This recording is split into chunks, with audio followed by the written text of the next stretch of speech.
it going? It's Cory and Taylor here from Gold Diggers Metal Detectors, and today we're doing another Detector Pro Tips. We're doing the GPX 5000. So basically, what you got with your 5000 is you've got a 4500 built into this machine and a 4000, and every other machine comes before it.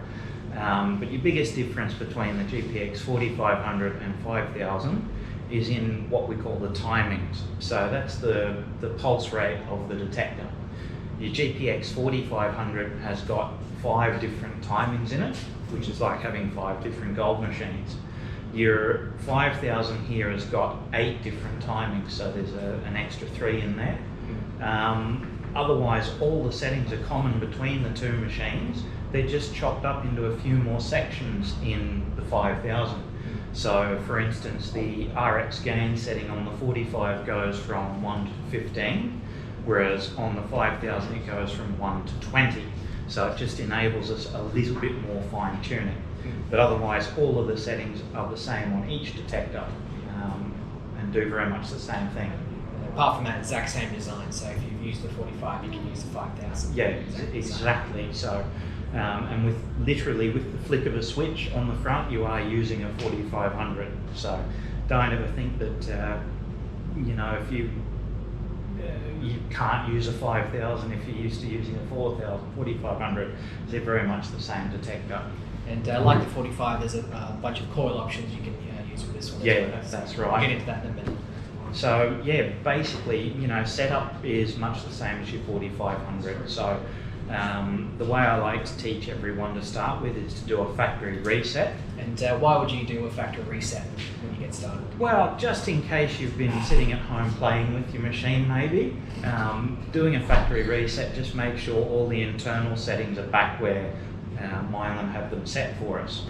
I've got a couple of slight differences which I'll show you from the factory defaults. I find they run a little bit better than what comes out of the factory. Okay.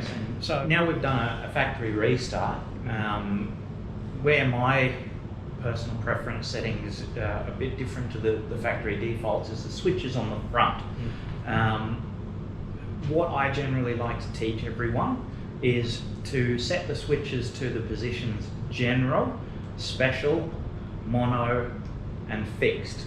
And a good way to remember that is a little rhyme, which is gold, shine, must, find. Gold, shine, must, find. So if you can remember that, gold, shine, must, find, that's where you want to put the switches on the front. And that's a little different from the 45, isn't it? Yeah, a little different from the 45 and a little different than what MindLab gives you for factory defaults. We do that more because the factory defaults MindLab give us, they want or recommend running in the normal timing switch on the front and running with a double D coil. Now overseas where the gold fields may be a lot more benign, that'll work quite fine, but here in Australia, our extremely mineralised gold fields, even with a double D coil on, normal timing would be probably too noisy for the beginner. Yeah.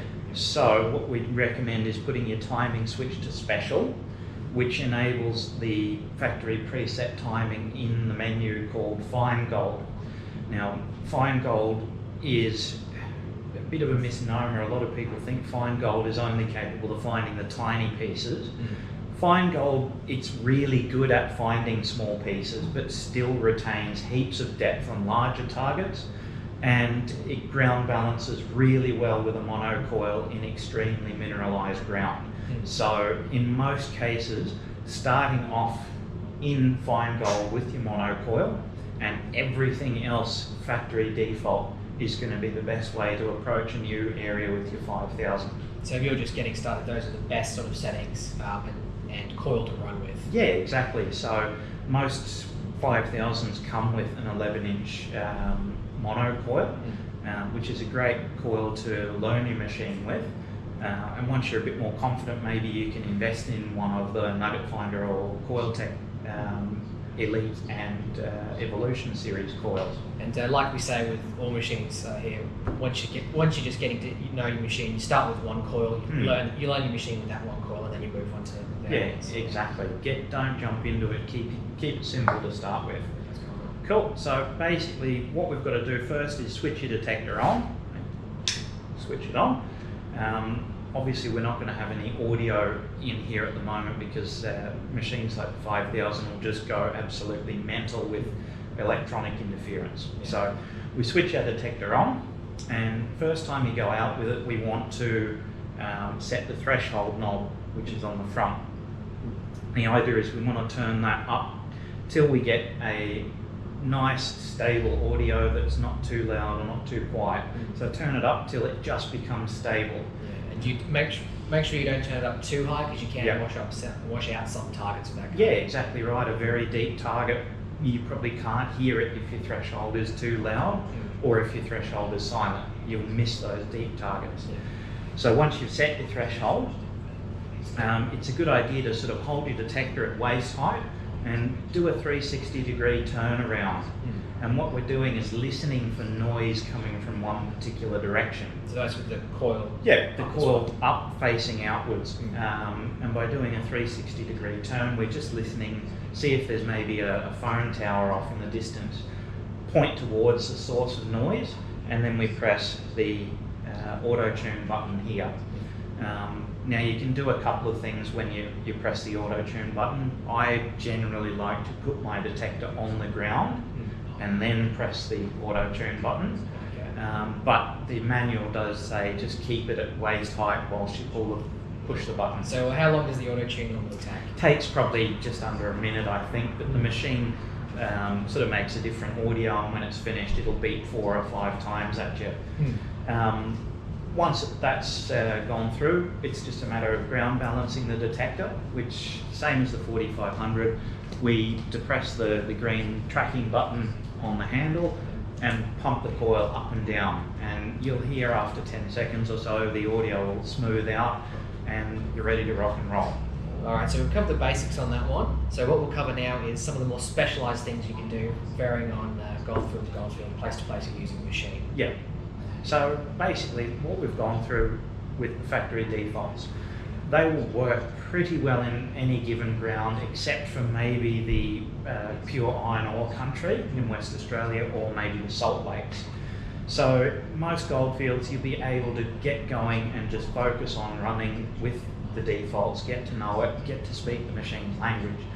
But once you're confident in recovering and pinpointing targets, maybe you're starting to find a bit of gold, some of the things we can do just to push the machine a little bit more is we can adjust the gain and stabilizer. So these are probably the two most common settings you'll play with.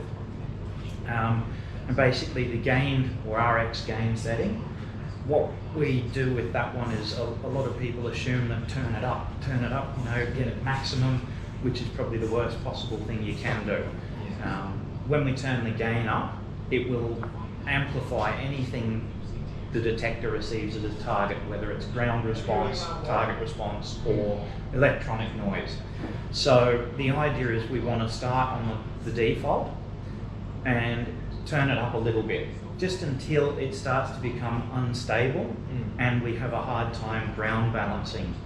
And then we back our gain off just a little bit until it is a little less chattery and ground balances easily. So noisier isn't better. No. It's about having a smooth running machine as well as picking up those finer targets. Exactly. So if you've got your gain turned right up to max, the threshold's going to be real wobbly and wavery. You'll be hearing a lot of ground response, which can drown out the response from a very deep or very faint target. So once you've got your RX gain set for the ground that you're in, we can then adjust the stabilizer setting. And if you think of the stabilizer setting as a noise filter, if you picture the little warbles and wavers in your threshold, adjusting the stabilizer down is just simply clipping a bit of that audio off and smoothing that threshold out. So if you're patch hunting and you don't want to be listening to every little ghost signal, you can run that stabilizer quite a ways down, so your machine's nice and quiet and you can move really quickly.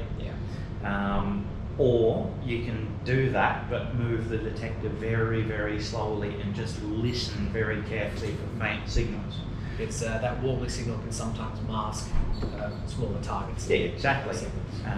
And again, what we can do maybe after we've cleared out a patch of gold with one particular coil and your default settings is we could probably maybe swap to a smaller coil, increase our gain, and maybe run the stabilizer a bit higher than our gain setting.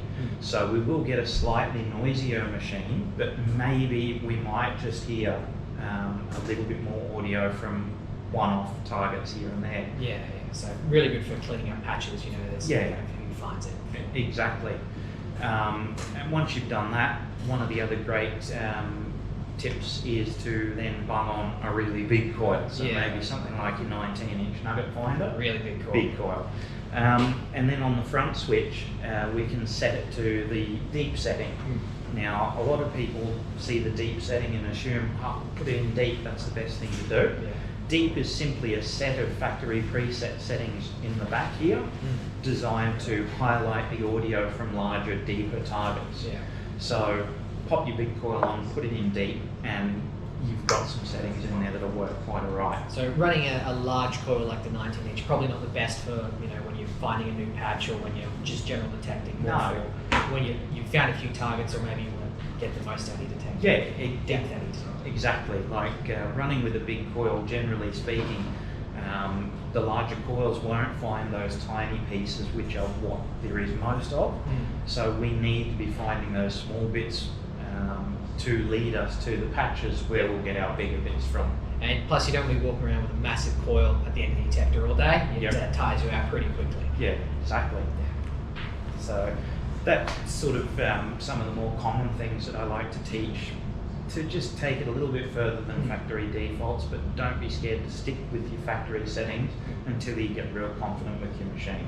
And what was that acronym again? It was gold, shine, must, find. Gold, shine, must, find. Yeah, I have to think about that sometimes too. But maybe with a Nico right on the side of the machine. Exactly, gold, shine, must, find. Alright, so that covers the basic setup of the GPX 5000 here. We will be doing a part 2 where we actually take this out into the field and use all this here as well. Also comes with a harness, forgot to mention.